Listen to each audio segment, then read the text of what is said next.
Now, many groups are anticipating the budget announcement next Friday, especially with the accompanying promise of assistance and subsidies.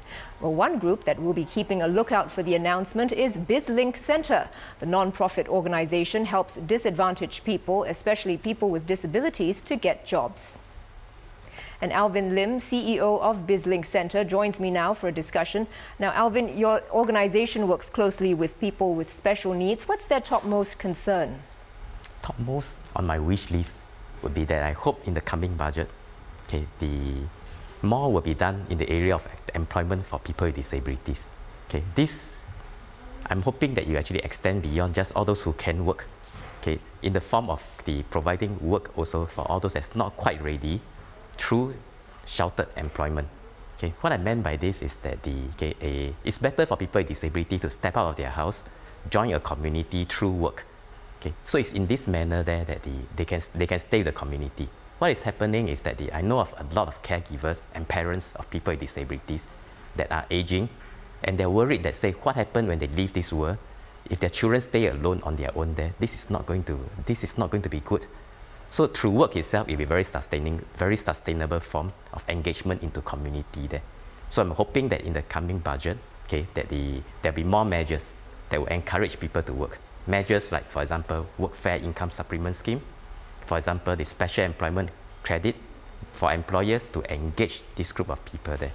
Like special employment credit has been announced, and then it will actually end in December next year. December 2016.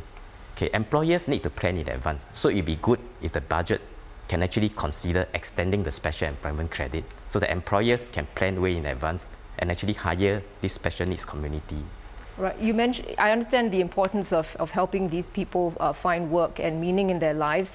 But how are they going to get to their workplaces that you mentioned? I mean, is transport an issue that the government should look into as well? Yes, this will be my number 2 wish list there. So to make things comfortable for them to actually go to work there.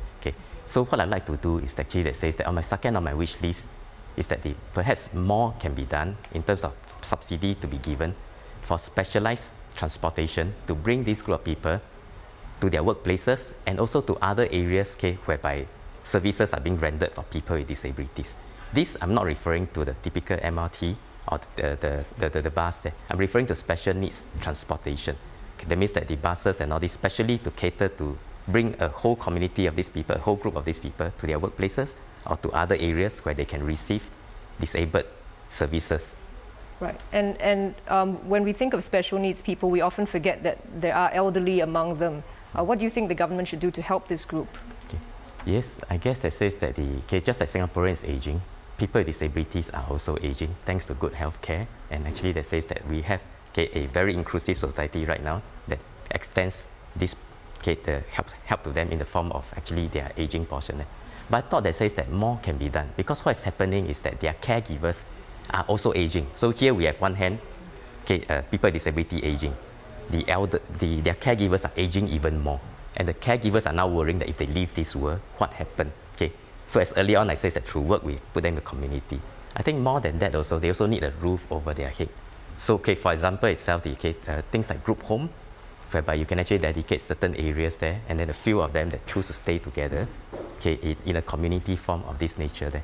So I think the area of aging people with disabilities as aging there, I hope the budget can actually provide some funds for programs to cater towards aging group of people with disability.